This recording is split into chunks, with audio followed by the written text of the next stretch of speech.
з намі сёння на сувязі тэатральны крытык і мастацтвазнаўца Алексей Стрэльнікаў. Прывітанне, Алексей. Прывітанне, Паш. Сёння у нас значыцца пашырэнне фармата. Як мне падаецца, звычайна мы, канешне, размаўляем з літаратарамі і пра літаратуру, таму што фармат праграмы супольны з пэн-цэнтрам, ён гэтага як бы вымагае. Але сёння, цяпер мы, канешне, збольшага будзем размаўляць пра тэатр, пра тэатральную крытыку, пра тое, што адбывалася з тэатрам у Беларусі апошнім часам. Дзякаваць Богу, падзеяў было шмат. Спадзяюся, што мы будзем размаўляць не толькі пра Купалаўскі, хаця, канешне, ён апошнім часам абсалютна займаў розумы тэатралаў. Спадзяюся, што Алексей знойдзе нейкія добрыя навіны, каб агучыць нам, а не толькі скандалы, інтрыгі, расследавання. І, канешне, ўсё ж такі абмяркуем тэатр і літаратуру. Алексей, першае пытанне мае такое. Вось тэатральнаму крытыку было не сумна жыць цягам 2020 і цягам першай паловы 2021 года, калі, як тут кажуць, у некаторых абставінах не да законаў, а у прынцыпе было і, как бы так сказаць, крыху не да мастацтва, скажем так. Мы себе забаўляем, як умеем, вядома. Я скажу, што крызіс у тэатры зараз па ўсім сусвеце, і я абсалютна задаволеных людзей, якія займаюцца тэатрам, не ведаю. Вось каму вайна, каму маць родна, вось нам вайна. І па вялікім рахунку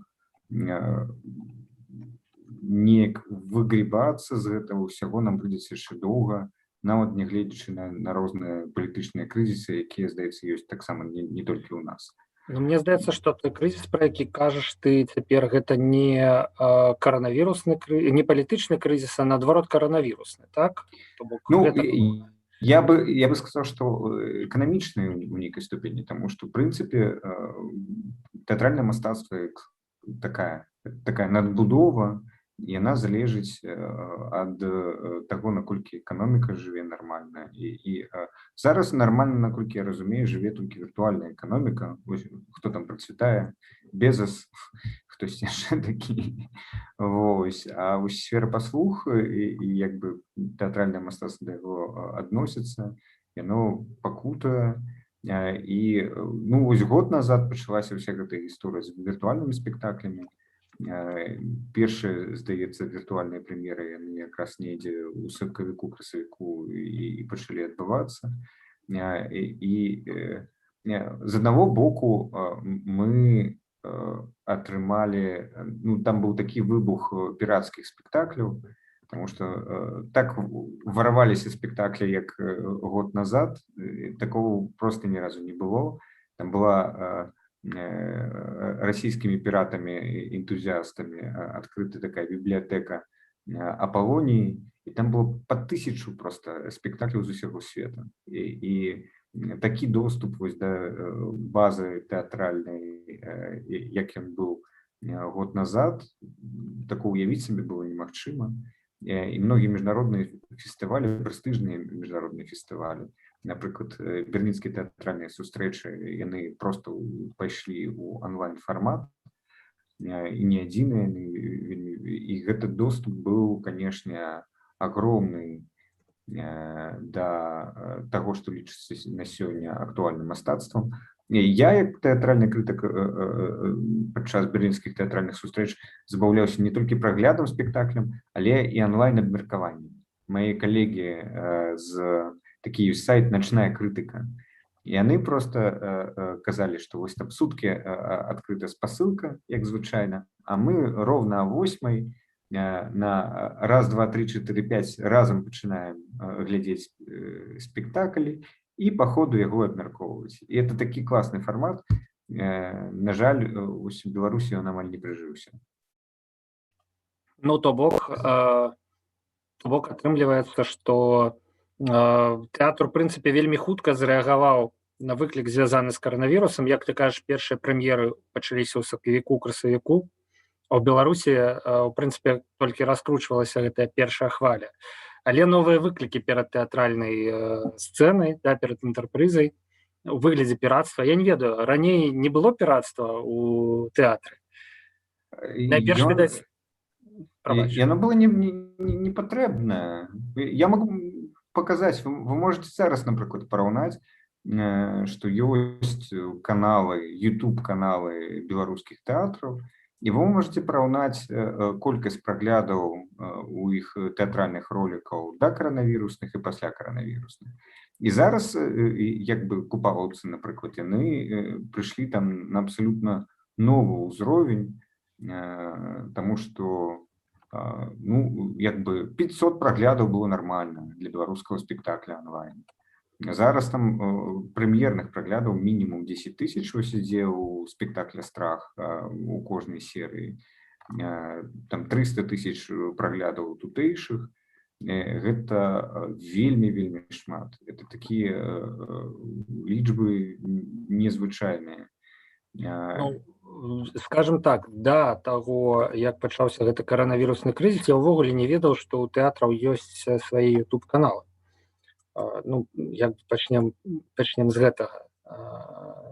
І ну тут, канешне, мне здаецца, што ім гэта дапамагло, але з іншага боку, ці захаваў тэатр свой шарм, сваю існасць, у тым плане, што адна справа гэта калі гэта эксклюзіўная імпрэза для 400-500 гледачоў, а іншая зусім справа гэта калі на Ютубе глядзіць хто заўгодна і там іх 10 000. Ты не адчуваеш, мне здаецца, у такой сітуацыі ні свайго саўдзелу такога, як калі ты сядзіш у глядацкай зале, ні нейкай эксклюзіўнасці прадукту, які, калі ўжо мы параўналі тэатр са сферай паслуг, табе пастаўляецца акторам і рэжысёрам. Я могу сказать, что это, конечно, особный жанр. И за советским часом, со з'явленнем телебачення, был особный жанр телеспектакля. Я могу, напрыклад, сказать, есть шэдэўры вось менавіта ў гэтым кірунку. Напрыклад, спектаклі Анатолія Эфроса, мы жывьём іх не бачылі, але ён здымаў тэлеспектаклі з Олегом Далем і многія іншыя. Я могу сказаць, напрыклад, нават зняць спектакль такім чынам, як каб ён глядзеўся прыгожа, это досыць складана. Тут раптам высветлілася, ніхто не разглядаў сур'ёзна вось калабарацыю купалаўскага тэатра і А1. На Вока ТВ яны паказвалі гэтыя трансляцыі, і да каранавіруса іх асабліва там і не глядзеў таксама ніхто. Там таксама як бы 1000 праглядаў лічылася ого-го якім поспехам, а раптам высветлілася, што гэта таксама могуць глядзець. Ну, акрамя іх ніхто не ўмее гэта рабіць. І у купалаўскага тэатра у них пачалі выходзіць, як бы у них быў распрацаваныя соцсеткі і вось штосьці яшчэ. Я памятаю, не буду называць тэатры, яны хваліліся, што нас круцяць у Аднакласніках, і там просто мільён паказаў ці штосьці яшчэ. Але пры гэтым там, здаецца, на тым жа Ютубе гэты самы ролик быў з 1000 праглядаў гэтых прыславутых і ўсё. Але ёсць як бы і мінусы. Мне па шчырасці скажу, як бы тэлеверсіі купалаўскіх спектакляў, тых спектакляў, якіх я бачыў, напрыклад, яны не вельмі задавальнялі. І гэта праблема тое, што як бы рэжысёры тэлетрансляцыі яны павінны як бы працаваць. Але ёсць такое, што абсалютна немагчыма нават перадаць. Часам бывае тэатральную дзею. Адзін з самых лепшых спектакляў, якіх я бачыў за апошні год, это нямецкі спектакль «My Suicide» Кэти Мітчелл. І там сцэна падзеленая на 3 часткі, і дзея ідзе адначасова сімультанна у 70-х, 90-х і 2020-30-х. І, в прынцыпе, мы глядзелі то, што нам паказвалі. і здагадваліся, што там было ў астатніх двух частках, але ну это просто так атрымаць уяўленне, скажем так, не ведаю, кароткі змест прачытаць. Вось. Я могу сказаць па сваім спектаклі, вось мой тэатр «Галава нага» і эксперыментальны, мы зрабілі тэлеверсію таксама нашего спектакля па вершы Вальжыны Морт, мова X, он у нас так называется, ці мова Х, як хаціце. І як бы у нас нават ён інтэрактыўны па сутнасці. Мы выбіраем некалькіх гледачоў, яны сядзяць у цэнтры, з імі актрысы супрацоўнічаюць. Потым есть кола гледачоў, якая просто назірае гэта ўсё ў вычавітку. І калі людзі, якія сядзяць унутры колы, это такі 100% удзел, людзі, якія назіраюць, это такі 50% удзел, то нягледзячы на тое, што вось Таня Гаврыльчык, рэжысёрка і аператарка, нас вельмі таленавіта зняла, але ўсё роўна, ну, як бы эфект ад этого 15% у выніку ад самого спектакля. Ну, вельмі цікава тое, што ў прынцыпе, як і паўсюль, як мне здаецца, хто першы асядлаў прагрэсіўныя тэхналогіі, той і атрымаўся ну, на кані. Вельмі цікава, дарэчы, быў паказ свабоднага тэатра «Школа для дуракоў», і вось яны зрабілі такі паўнавартасны дэсктоп-спектакль, дзе вось ну, як быў зум-спектакль, я так разумею. То бок там былі всякія прыёмчыкі, як бы я зараз узяў кубак вось так вось і перадаў бы яго табе, а ты б яго вось там взял. Да, не, у меня тут нічога не. Да, раз, і ты там взял кубак гэты, і ну там ён бы ўжо з'явіўся цябе ў кадры. Вось гэта таксама крута. Дарэчы, ну, наконт онлайна. Мы ўсё ж такі ў онлайне, ў жывым эфіры абсалютна. Вы можете задаваць пытанне мне, Алексею, сёння не пра літаратуру, а пра тэатр. Гэта творчая кухня. У прынцыпе, назва не абмяжоўвае нас тым, што мы мусім размаўляць толькі пра літаратуру, і сёння ў нас размова тэатральная. Добра. З тэхналагічнага гледзяшча я зразумеў вось што. Канешне, тэатр паспрабаваў прыстасавацца да каранавірусных умоваў, канешне, згубіў, выйшаў у нейкую новую рэчаіснасць, якая звязаная з онлайнам і ютубам. Тэатры, якія, ў прынцыпе, былі здольныя на эксперыменты, яны гэтыя эксперыменты працягнулі, нават не маючы пад бокам гледача у зале ці нават на сцэне, а маючы толькі акошкі зума, ну, а ўсе астатнія, у прынцыпе, засталіся там, дзе яны і былі. А ў беларускім тэатры ўвогуле хто-небудзь, акрамя купалаўцаў, змог, ну, я не ведаю, онлайн выйсці, да? У Беларусі-то шмат тэатраў, не адзін. Нават у Мінску тэатраў, ну, штук 5, відаць, да? Такія тэатры. 10. І, ну, тэатр беларускай драматургіі, напрыклад, 8 дзень тэатра. Яны паказвалі 27-го свой самы лепшы, самы знакаміты спектакль «Шлюб з ветрам». Яны рабілі вось якраз сумесна з вока таксама трансляцыю. І шмат вось менавіта такого рабілі. А так, збольшага, да, я не магу сказаць, што гэта зрабілася такім папулярным фарматам. І па вялікім рахунку не хапае вось менавіта такіх онлайн-эксперыментаў. І ў некаторай ступені яны зрабіліся вымушанымі, да? Вось купалаўцы паказваюць сваю прэм'еру, тому што яны не могуць паказваць яе жывём. І я думаю, што шмат хто яшчэ вось такім чынам віртуальна будзе працаваць і надалей, таму што як бы беларускія гледачы на іх трэба нейкім чынам выходзіць. Я вось стасаваўся з калегай прадусаркай, і яна вось казала пра тое, што давай зробім разам спектакль менавіта віртуальны, менавіта каб ён быў онлайн. Ёсць пра гэта запыт, но зараз як бы на жаль это все равно все сковывае.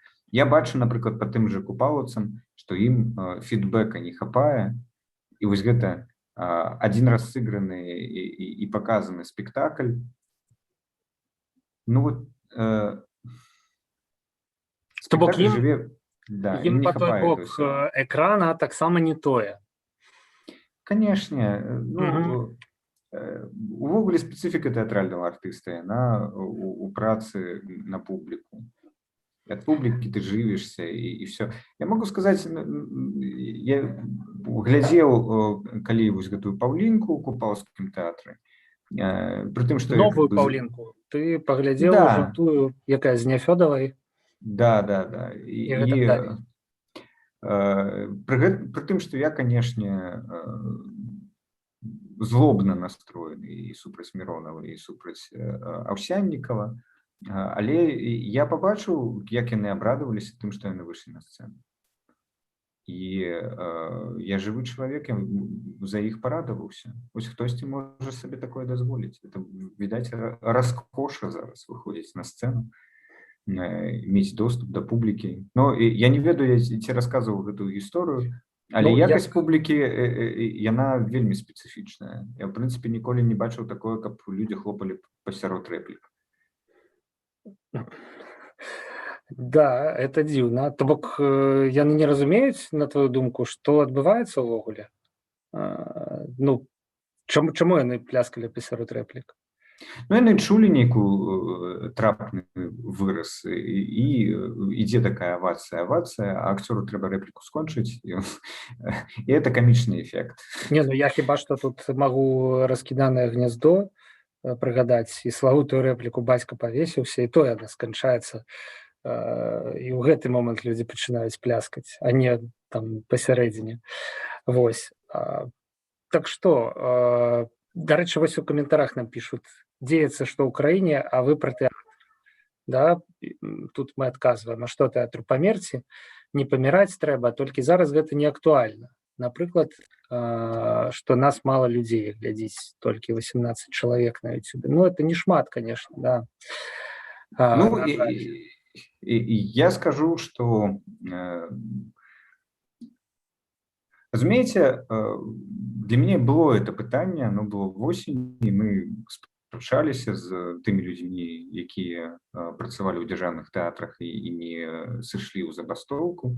Яны сцвярджаюць, што вось яны выходзяць на сцэну, граюць свае спектаклі, і да іх прыходзяць людзі, іх аднадумцы. І для многіх гледачоў тэатр — это аддушына. Яны прыходзяць, і тэатр — это месца, дзе ты адчуваеш сябе аднадумцамі. Я, напрыклад, ну, окей, мне было няёмка на паказе Паўлінкі у адроджаным, прасці Господі, купалаўскім тэатры, менавіта таму, што я не адчуваў сябе аднадумцамі з тымі людзьмі, якія там былі ў зале у першую чаргу. Але падобны эфект таксама ёсць. Вось ёсць праект Андрэя Саўчынкі у тэатры на балконе, і ён рабіў спектакль нават, здаецца, 27-го, да, у суботу, і ледзьве не прамым тэкстам людзі там пісалі, мы неяк не адчуваем, што мы ў стане зараз выходзіць з дому. На што акцёры тэатра на балконе сказалі, а мы выйшлі. І гэта, мне здаецца, сімволіка пэўная і смеласць выходзіць зараз на сцэну, рабіць зараз праекты, яна таксама ёсць. Мне здаецца, што... Мне здаецца, гэта толькі тады, калі ты робіш смелыя праекты, бо праекты-то розныя здараюцца. Вось нам пишут у Фейсбуку, особенно обрадовалась Нефёдова, вышла на сцену. Да. Усіх бакоў абкладаюць тэатралаў і іх права падчас вось такіх падзеяў трагічных, падчас грамадска-палітычнага крызісу ўсё ж выходзіць на сцэну і граць спектаклі. Але я б усё ж такі стаў на абарону тэатралаў, на абарону труп, якія працягваюць існаваць. Прыгадаю, як не дзіўна, вялікую айчынную вайну, другую сусветную вайну, калі нават у блакадным Ленінградзе працягваліся канцэрты і пастаноўкі, якія вельмі дапамагалі людзям усё ж такі ператрываць тое, што адбываецца, пераварыць тое, што адбываецца вакол іх, неяк прымірыцца з гэтым і жыць далей. Мне здаецца, што адна з функцый тэатра сучаснага якраз у тым, у прынцыпе, як і усяго мастацтва, якраз у тым, каб даць людзям нейкую думку, нейкую трактоўку, нейкі варыянт для таго, каб працягваць жыццё, не зважаючы ні на што, не гледзячы ні на што. Я магу памыляцца, можаш ты як мастацтвазнаўца са мной паспрачацца зараз, вось, ну. Я могу сказать, что один из самых знакомитых театральных теоретиков, Питер Брук, ён казаў, што ці не самы лепшы спектакль у сваім жыцці ён бачыў у развалінах Гамбурга у 45-м годзе. Вось руіны і спустошанасць нейкая, цягамотнае жыццё людзей з няяснай будучыняй, але яны збіраюцца разам глядзець спектакль, і разам яны атрымліваюць нейкую эмоцыю, каб што жыццё працягваецца і можна адбудоўваць яго наноў. Я скажу, што мне, напрыклад, абсалютна зразумела, што тая сітуацыя, якая ў Беларусі ёсць, яна не скончыцца хуткім часе, і нам патрэбны сілы. І дзе гэтымі сіламі жывіцца, адкуль іх браць, вось гэтай энергетычнай крыніцы, вось праграма называецца «Творчая кухня». Мне здаецца, што якраз у творчасці, у творчых праектах такая крыніца і ёсць. Асабліста я магу сказаць, што для мяне вось гэты творчы момант з практычнай маёй тэатральнай дзейнасцю вельмі важны. І пачыналася это проста з моманту того, што мне цікава было паспрабаваць нейкія тэатральныя прыёмы, тэатральныя эфекты, якія я ў Беларусі ніколі там не пабачыў, выкарыстанне там пэўных тэхналогій і пэўных тэхнік акцёрскага існавання. Але зараз вось мы збіраемся, раскрою сакрэт, вось там на кватэры у адной з актрыс, рэпеціруем, і для нас гэта такая аддушына, это такі гурток эмацыйнай псіхалагічнай падтрымкі. І тэатр, в прынцыпе, недаацэнены з пункту гледжання менавіта сваіх тэрапеўтычных сродкаў.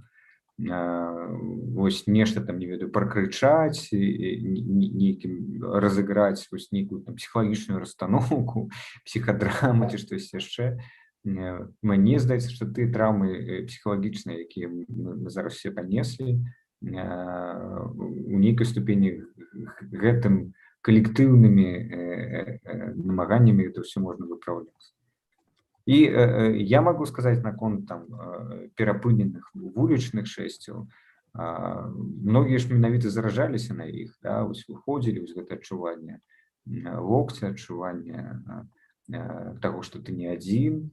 І нават на них у мяне да драматургіі наших вулічных шэсцяў вялікія прэтэнзіі, як у тэатральнага крытыка. Можно это все было спродюсировать и лепш. Тут кукловоды неяк не спрацавалі. Але збольшага нават у такім фармаце, не ведаю, в прынцыпе, ты ідзеш адзін, адчуваеш пагрозу злева, справа, і раптам бачыш яшчэ адзін ручаёк у людзей іншых і вліваеш в эту агромную раку, і гэта такі катарсіс. Мне здаецца, абсалютна такая тэатральнае перажыванне з табой адбывалася падчас гэтага ўсяго. Адбылася у нас у Фейсбуку невялікая спрэчка, і пішуць нам гледачы, што якраз такі бачыць ролю тэатра ў тым, каб глядач не прыміраўся з тым, што адбываецца навокал. То гэта я сказаў пра прымірэнне, Алексей хутчэй пра натхненне казаў, да, пра тое, што неяк перажываючы нейкую трактоўку тэатральную падзеяў, чалавек, ну, перазагружаецца хутчэй, да. Вось. Але ў мяне паўстала па дарозе такое пытанне: ці ўвогуле рэагаваў беларускі тэатр, ну, вось акрамя купалаўцаў, акрамя забастоўшчыкаў з гродзенска драматычнага тэатра, ці рэагаваў тэатр на тое, што адбываецца вакол нас, і можа не толькі звальненнямі і забастоўкамі, а нейкімі свежымі пастаноўкамі, ўсё ж такі, дзе сапраўды, прайшоўшы і паглядзеўшы, можна было прааналізаваць.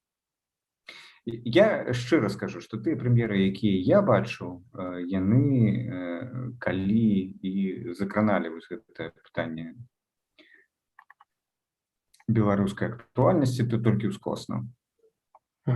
Што я там бачыў? Іванова ў тэатры лялек, вось нейкія прэм'еры, надоечы я паглядзеў прэм'еру у рускім тэатры Крейцерова соната. Яны, конечно, ні сном, ні духам не адносяцца. Ну, хіба можа нешта дадумаць. І спектакль купалаўцаў паводле п'есы Брэхта — это такая ці не першая наўпроставая спроба. Але я ведаю, што падпольна нешта гралася. Я вось на нейкія чыткі не дайшоў. Нейкая прэм'ера па Марціновічу была у адным з сталічных тэатраў, якая была сыграна проста унутрана.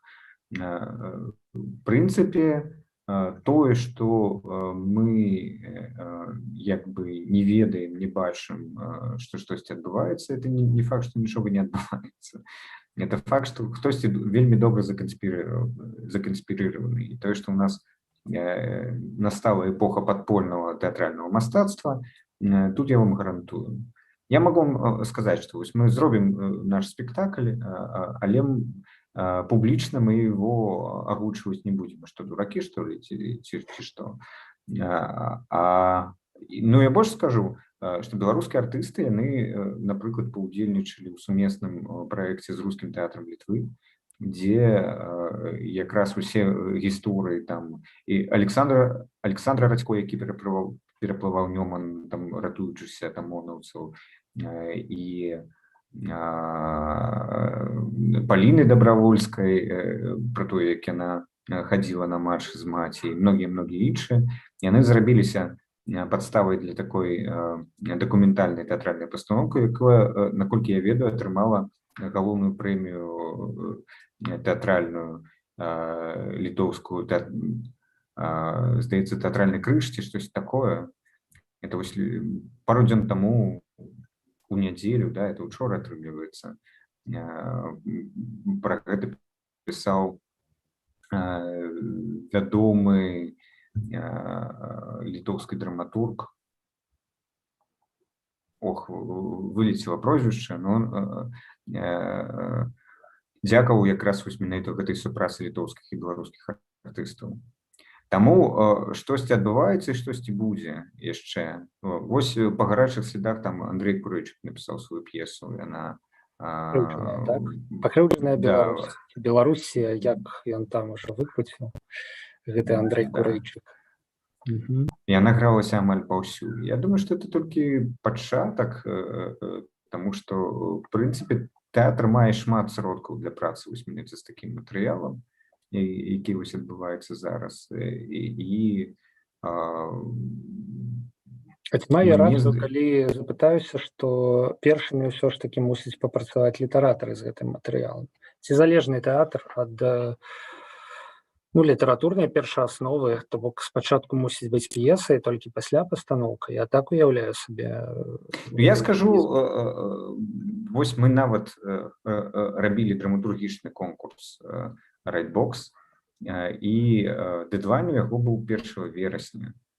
І нават до 1 верасня, там, здаецца, 3 ці 4 п'есы пра пратэсты былі, 2 п'есы былі пад капірку, як напісаны, пра амапаўцаў, якія былі закаханы ў дзяўчат, і гэтыя дзяўчаты выкасілі ім пасля гарбуза, і гэтыя амапаўцы, там адзін, здаецца, павесіўся, другі яшчэ штосьці. І некая такая тэрапеўтычная штука адпомсціць творча хаця бы вось гэтым людзям, якім ты не можаш з імі змагацца наўпрост. Это было забаўна. Гэтыя п'есы мне не надта спадабаліся, а вось недавно на расійскі конкурс прыйшла п'еса, які я таксама суджу на конкурс «Рэмарка», п'еса Вольгі Раманавай, вельмі вядомай кіназнаўцы беларускай, яна супрацоўнічае з Е-клабам, і яна напісала таксама такі цікавы. Вось гэты тэкст мне спадабаўся. Там пра дзяўчыну, настаўніцу, якая вось ці ўдзельнічала, ці не ўдзельнічала ў фальсіфікацыях, і там таксама вось амапаўцы прысутнічаюць, але менавіта нарэшце яны там ні ў кого не закаханыя, а вось даны вось той менавіта бязлітаснай злобнай сілай, якую мы ад іх зараз адчуваем. Праца ідзе. Я думаю, у гэтых п'есы яны будуць з'яўляцца і надалей больш. Але, вяртаючыся да твайго пытання, не, тэатр можа працаваць самастойна. І прынцыпе, Купалаўцы, напрыклад, працуючы з класічным матэрыялам, а п'еса Брэхта можна назваць ужо, там, не ведаю, класічнай. Это один з самых першых спробаў такой дэтальнай рэфлексіі побытавага жыцця нацысцкай Германіі. Там, здаецца, 36-37 год першыя урыўкі былі напісаныя. Яны былі па газетных артыкулах, па лістах, там, па нейкім жывых матэрыялах зроблены. І яны не надта стараюцца зрабіць гэта ўсё сучасна. Але гэтая сучаснасць, яна выяўляецца проста... Я вось параўнаў, дарэчы, спектакль Купалаўцаў з нейкімі тэлеверсіямі савецкімі гэтых п'ес. І як там Дзіма Есеневіч грае такого штурмавіка, і як іграе Олег Басілашвілі. І, господі, Олег Басілашвілі, ён вельмі таленавіта, але ён іграе абсалютна нейкі умоўны вобраз, намаляваны вось проста ў паветры, такое нейкае облака ў штанах. А Дзіма Есеневіч грае вось проста нейкага чалавека, які зняў балаклаву. І раптам высвятляе, што артысты іграюць як бы сваім, не ведаю, нутром, сваімі страхамі, тым, што яны адчулі. Нельга сыграць тое, што ты не адчуў у жыцці. Ну, як бы можна сыграць, але атрымаецца як Басілашвілі. Атрымаецца нешта ні о чым. Ніхто не памятае гэтага тэлеспектакля, там, 68-го, здаецца, года, ці 65-го. І абсолютно заслужена, тому што ніякага дачынення да сапраўднага жыцця гэта не мае. Это такая вось антифашысцкая савецкая прапаганда. А у нас у Купалаўцаў атрымліваецца пра жыццё. Я так скажу, што все ж таки жанр тэлеспектакляў, ён вельмі важны для нашай усходняй Еўропы, таму што калі б не было тэлеспектакляў, не было б тэлеверсіі спектакля «Лебедзінае озера». І я просто нават не ведаю, што сталася б метафорай такой вось змены ўлады, такой прыгожай, такой яскравай, такой патрэбнай. Вось, ну, але, канешне, гэта жарт. І вельмі цікавая была думка пра тое, што падзеі змянілі нават саміх актораў. Актораў ключавых труп, той-сёй з іх пабываў і за кратамі, да, спадарня Геранок, мне здаецца, нават раза 3 была затрыманая за час пратэстаў, так? Ну, і той-сёй адведаў і дручка Мапаўскага, і цяпер, ну, экзістэнцыяльныя зрухі нейкія адбыліся, нават у тым, як яны граюць. Я думаю, што выгнанне гэтае, ну, як сказаць, я не магу назваць яго добраахвотным. Вось, все ж таки гэта прымусовае выгнанне, нягледзячы на тое, што акторы быццам бы сышлі самі, і персанал Купалаўскага тэатра, да, у знак падтрымкі свайго дырэктара, ну, але тым не менш, все ж таки я не магу сказаць, што гэта добраахвотна. Выгнанне, безумоўна, накладае таксама акцэнт на асобу. І гэта, мне здаецца, ёсць нейкай перадумовай таго, што у беларускім тэатры ў бліжэйшыя, прынамсі, гадоў 10 будуць панаваць нейкія трагічныя вобразы. Проста тое, што ключавыя акторы пакалення, яны спазналі вось гэтую траўму. І ці будуць яны адчуваць сябе ў сваёй талерцы, граючы камічныя ролі, напрыклад, пасля гэтага ўсяго? Ёсць у меня рэпліка на гэты конт. Один из самых гениальных спектаклей в истории театра называется «Принцесса Турандот» Евгена Вахтангова. И он поставлен в 17-18 год, у такие трагичные часы для России, для Москвы, у голодные часы. Артисты апрануты просто во фракі, в прыгожай вопраткі. Пры гэтым у зале сядзяць салдаты ў шинелях і матросы. И это такі абсолютно легкий спектакль, абсолютно такая умоўная гісторыя, нейкая вось гэта кітайская прытча, пераказаная італьянскім драматургам, такая игра у театре, и все. Это зрабился спектаклем эпохи, одним из самых популярных спектаклей на той момент, тому что у гэтым ёсць некая такая специфика талента, тым, что люди нават у канцлагерах рассказывали анекдоты и іншае. Это мастацтва, гэта у нейкай ступені, як это называется, абаронныя псіхічныя механізмы, да, і патрэба расказаць нейкую меладраматычную гісторыю, патрэба расказаць нейкую гісторыю смешную. Таксама ёсць Павел Хараванчук, ён гениальны камічны акцёр. Ён просто гэта даказаў у тутэйшых. Я вельмі баяўся, што хто пасля Манаева зможа сыграць. Выйшаў і сыграў. І пры гэтым, выбачайце, у Павла нейкія гісторыі затрымання яны пачаліся не ў 20-м годзе. Ён быў затрыманы і выгнаны з тэатра яшчэ ў 2006-м. Я кажу вось пра рускі тэатр. І ён праз гэта ўжо все прайшоў. І пры гэтым выдатныя камічныя персонажы у него не перасталі атрымлівацца. Мне здаецца, што вось нейкая жыццёвая загойная сіла нашай, не ведаю, псіхікі і ўсяго, мы яе недооцэньваем. І тое, што там мы будем вечна помніць просто вось гэтыя акрэсціны, гэтыя збіванні і все астатняе. Да, мы будем іх помніць. І ёсць такія спосабы граць камедыі, граць спектаклі, і пры гэтым асэнсоўваць, што гэта все адбылося, не замоўчваць гэта. У мяне вялікія прэтэнзіі зараз да тых тэатраў, да тых акцёраў, якія робяць выгляд, быццам бы нічога не адбываецца ў краіне. Такія ёсць.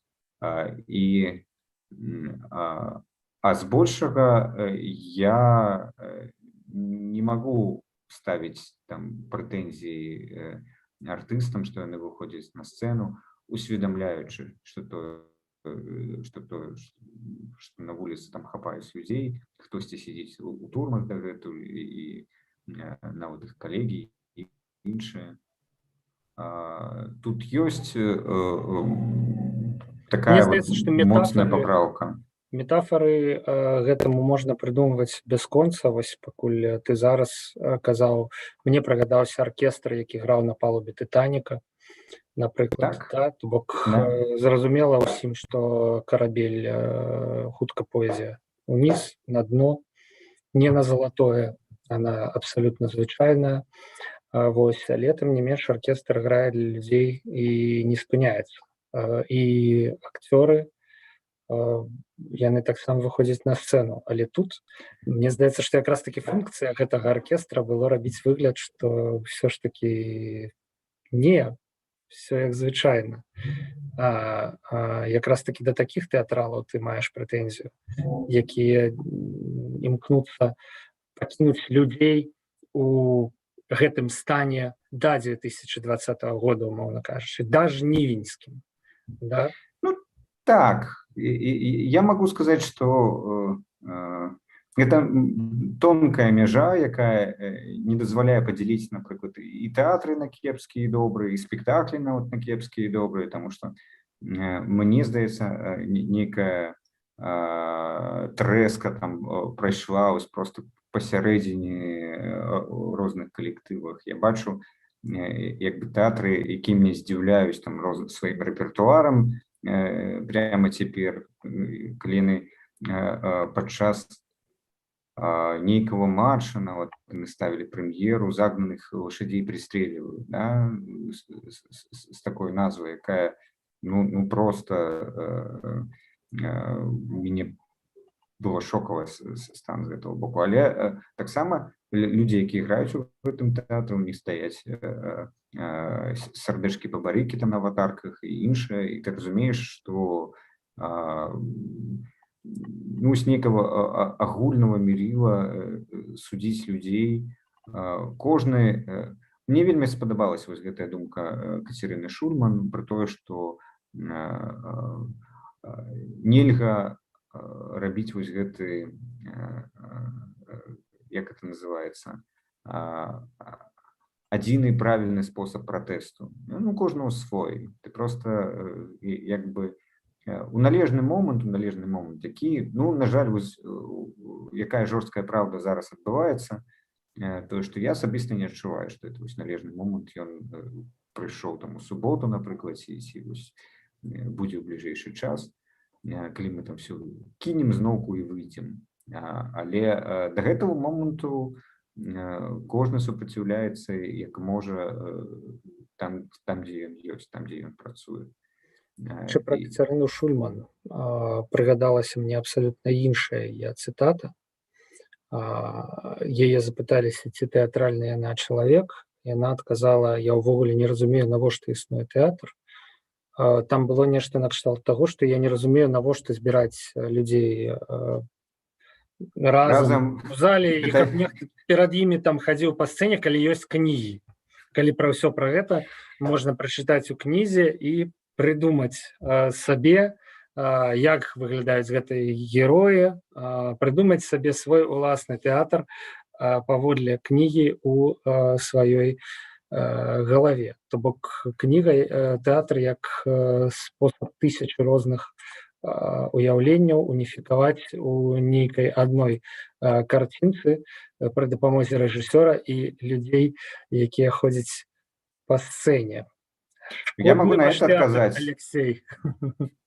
Я могу на это отказать, что до 20-го стагоддзя не было такого феномену, як чытаць пра сябе. Што вось прыходзіла кніжка на сям'ю, і вечарам людзі збіраліся і чыталі ўслых. І, в прынцыпе, ну, добра, калі вы не хаціце хадзіць, збірацца разам і глядзець, як нехта чытае ўслых са сцэны. Мяне задаволіць нават і такі сямейны тэатр, што называецца. Я скажу, што вось там той же Пітер Брук, якого я сёння вспомінаў, ён формулу тэатра паказваў вельмі проста, што павінен быць выканаўца, павінен быць глядач, павінна быць прастора. І это можа быць, напрыклад, калі я перад сном чытаю свайму дзіцёнку, да, то это такі міні-спектакль. І просто у нас ёсць вялікая праблема тое, што тэатр як жанрава уніфікаваўся, скажем так. Была вось гэта класіцысцкая гісторыя, гэты працэс пачаўся ўжо пасля Шекспіра, з'явілася вось гэта італьянская коробка, і раптам высветлілася, што тэатр — это толькі калі акцёры чытаюць нейкі высокі узнёслы тэкст са сцэны для добра апранутай публікі. А на самой справе формы спектаклю набываюць вельмі розныя, і жанры спектакля. Это можа быць і нейкая гісторыя імерсіўная, да, калі ты гуляеш там по заводу і сустракаеш нейкіх персонажаў, з табой нешта адбываецца. Это можа быць як аўдыокніга. Маскоўскі мабільны тэатр, напрыклад, рабіў спектаклі запісаныя там, напрыклад, пра гісторыю рок-музыкі, і ты хадзіў по Москве, і у вушах у тебе як аўдыогід, але гэта разыгрываўся як такі аўдыоспектакль, і ты мог его назіраць тут і цяпер. Римини Протакова придумали спектакль, як это сказать, сессию йоги, да? Тебе дают команды, и ты скажешь, становись там посередине покоя, да, типа, подойди до дверы, там, открой, погляди, что там навокал, упрись у стенку. Нейкі нейкі пачаўся, да, і скончыцца это ўсё мы ведаем чым. Таму я, па-першае, скажу, ну, як бы абсолютно згодны, што як бы тыя людзі, якім не падабаецца сядзець разам з іншымі людзьмі, дыхаць з імі аднім паветрам, слухаць, як нехта кашляе, нехта правярае тэлефон, і пры гэтым намагацца канцэнтравацца на тым, што адбываецца на сцэне, і калі яны кажуць, што мы гэтага не хацім, я іх выдатна разумею. Вось. Але пры гэтым, пры тым, што я разумею, мне здаецца, што тэатр — это вельмі магутны сродак. І вельмі цікавая цытата ёсць у Йогана Вольфганга Гёте, якую я зараз паспрабую патлумачыць. Ён казаў, што кепскую кнігу на яе шкада губляць часу, а вот кепскі спектакль заўсёды можна паглядзець. Такім чынам таксама працуе ўяўленне, што ты калі глядзіш кепскае выкананне на сцэне, то ты вельмі яўна адразу ўяўляеш, як яно магло быць добрым. І больш таго, тое, што ты бачыш на сцэне, ты вось прачытаў, напрыклад, п'есу, а гэта ўжо абсалютна іншая трактоўка, і ты заўсёды спрачаешся з тым, што адбываецца на сцэне. І у гэтай спрэчцы ты можаш прыйсці да нейкіх канкрэтных высноваў, там, ці пераканацца ў сваёй, ці наадварот сказаць, не, это здзівіцца, там, напрыклад, сказаць, ага, вот как оказывается могло быць, няўжо. І гэта здорава. Вось гэта, у гэтым чароўная сіла мастацтва. Я магу сказаць, што вось колькі я там спектаклю пераглядзеў, мажліва, больш 1000, там, і 2, і іншае. Я не лічыўшы другі спектаклі купаўскіх тэатраў, я паглядзеў не менш 100. І адзінкавыя выпадкі я магу сказаць, калі глядзець спектакль мне было сапраўды невыносна, настолькі гэта было кепска. А так, нават і кепскі спектакль глядзіш, ты можаш нешта ў ім знайсці. Я, дарэчы, усіх там 17 наших гледачоў хачу запрасіць на сайце vir.by. У меня пачаўся праект 15, Алексей. Як правильно глядзець, называецца. Да? І вось мы пачалі з таго, як правильно глядзець тутэйшы. Вось.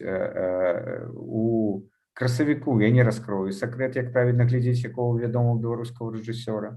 А вось у траўні вы можете чакаць, у меня будзе выпуск, які будзе называцца «Як правильно глядзець кепскія спектаклі». Так што зачыце за эфіры, я як смогу дам вам кароткі гайдлайн, чым себя заняць, калі вы трапілі на спектакль і раптам высветлілася, што ён кепскі. Вось пра гэта я хацеў бы ўставіць рэпліку сваю, што кніжку можна адкласці ў любы момант і спыніць яе чытанне. А вось з тэатральнай пастаноўкай так не атрымаецца, каб устаць і прадэманстраваць сваю непавагу і незгоду да таго, што адбываецца, і выйсці з залі, Для гэтага трэба воля і ну сапраўды быць у нейкім раз'юшаным стане, бо гэта ўжо сапраўды ўчынак такі на вачах у усіх, хто прыйшоў у залю, уключна з акторамі, у прынцыпе, якія на сцэне Я працуюць. могу контррэпліку на гэта зрабіць. Акцёры гледачоў не бачаць, як правіла, таму што ім моцна слепяць софіты, і незаўважна для акцёраў выйсці з тэатральнай залі на самой справе не складана. То бок, калі вы не робіце гэта дэманстратыўна, там... Акторы не заўважаць, што вы выходзіце. Ну, так. На 97% верагоднасці, да? Ну, вы звяртаеце ўвагу, што калі ёсць такі зараз прыём, ён вельмі часта выкарыстоўваецца, калі акцёры звяртаюцца ў залю, то каб яны бачылі, да каго яны звяртаюцца, падсвечваюць адразу залю унутраным гэтым глядацкім святлом. Іначай, там бачна звычайна, ну калі зал вялікі, напрыклад, як Купалаўскі, там бачна першыя 3 шэрагі, а далей ужо там все цемніт. Вось. В маленькіх залях, канешне, па-іншаму, там складана выйсці. Але тут зноўку два моманты, ці вы сапраўды проста разумееце, што это не ваш кубок гарбаты, што называецца, і вы хацеце хутчэй вырвацца і правесці этот вечар з большай карысцю для сябе, то не абавязкова, то можна зрабіць гэта ціха, пры ўсім павазе. Зрэшты, ну, а што, раптам вам кепска, ці у вас нейкая страшэнная навіна? Ну, мне здаецца, нейкіх прыстойных прычын для того, каб выйсці, што паміраць там у зале, калі там у цябе сардэчны прыступ. Павагі да актораў. Да. Не, мне здаецца, што права гледача на выйсці са спектакля, яно павінна быць. А іншая справа, што калі ты настолькі нязгодны, каб проста вось неяк дэманстратыўна там выйсці, крыкнуць, сарваць спектакль, вось гэта я не падтрымліваю. Я, дарэчы, бачыў такое пару разоў, што, ў прынцыпе, разбіла ўшчэнт стэрэатып, які я тады меў пра тое, што беларусы нейкія такія ціхія рахманныя людзі. Я падумаў, што калі чалавек встае і вось так, бразгаючы дзвярыма, выходзіць з тэатра, ну, значыць, все ж таки ёсць агонь у сэрцы. Мне здаецца, што беларусы, яны проста розныя. І тыя, якія гатовы там насуперак усім наскандаліць у спектаклі, яны таксама ёсць.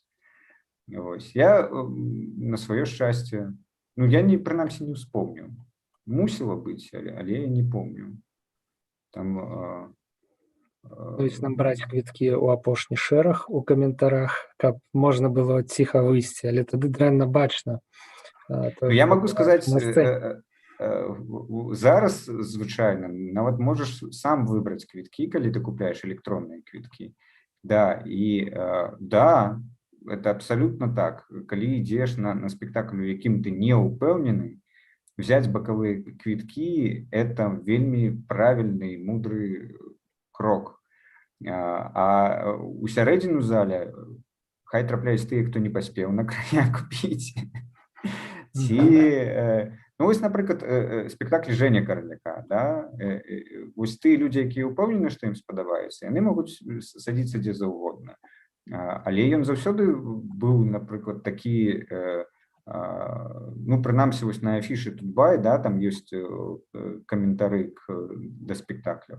Там такія вельмі часта сустракаюцца раздражнёныя людзі, якія трапляюць надзею, там пластычны спектакль, які яны не ўспрымаюць, не разумеюць, яны вельмі раздражняюцца. Но мне здаецца, што сёння ва ўмовах, калі ты можаш прагугліць, што называецца, спектакль да таго, як на яго пайсці, ты абсалютна сам вінаваты, калі ты трапляеш на нейкую дзею, да якой ты не гатовы, якая цябе раздражняе.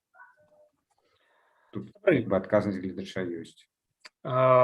Адказнасцю гледача мы скончылі гэтую праграму. Насамрэч, творчая кухня звычайна пра літаратуру. Сёння мы цэлую гадзіну размаўлялі пра тэатр. і не столькі нават пра тое, што адбывалася ў беларускім тэатры апошнім часам, колькі пра тое, у чым увогуле сутнасць тэатральнага мастацтва, чаму ён можа існаваць, нават калі навокал адбываецца, ну, не то што гуманітарная катастрофа ўсё ж такі, але цяжкі палітычны крызіс, які ўжо прынёс некалькі тысяч ахвяраў у той ці іншай ступені. Ну і мне здаецца, што кожны, хто нас слухаў, ўсё ж такі прыйдзе да высновы, што тэатр мае права на існаванне і тэатралы дапамагаюць хутчэй, чым супакойваюць людзей, шкодзяць і гэтак далей. Мастацтвазнаўца, тэатральны крытык, ну, я так разумею, адзін з органаў тэатра галава-нага, Алексей Стрэльнікаў сёння быў Я буду шэяй. творчай кухні. Окей, сапраўды, якая ж і нага ад шэі, адпаведна, як гэта было ў савецкіх анекдотах.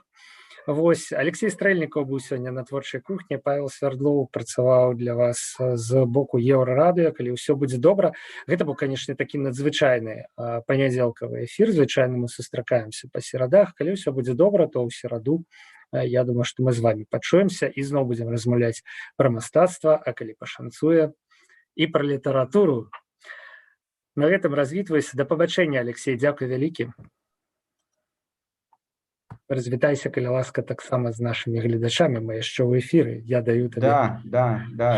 Вось не атрымалася, бачыш, тэатральная наігранасць паміж намі толькі што была. Я сваю рэпліку скончыў, а ты сваю не пачаў.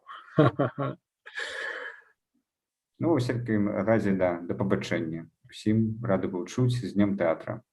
Да пабачэння, пабачымся, пачуемся на Еўрарадыё і ў сацсетках Пэн-цэнтра.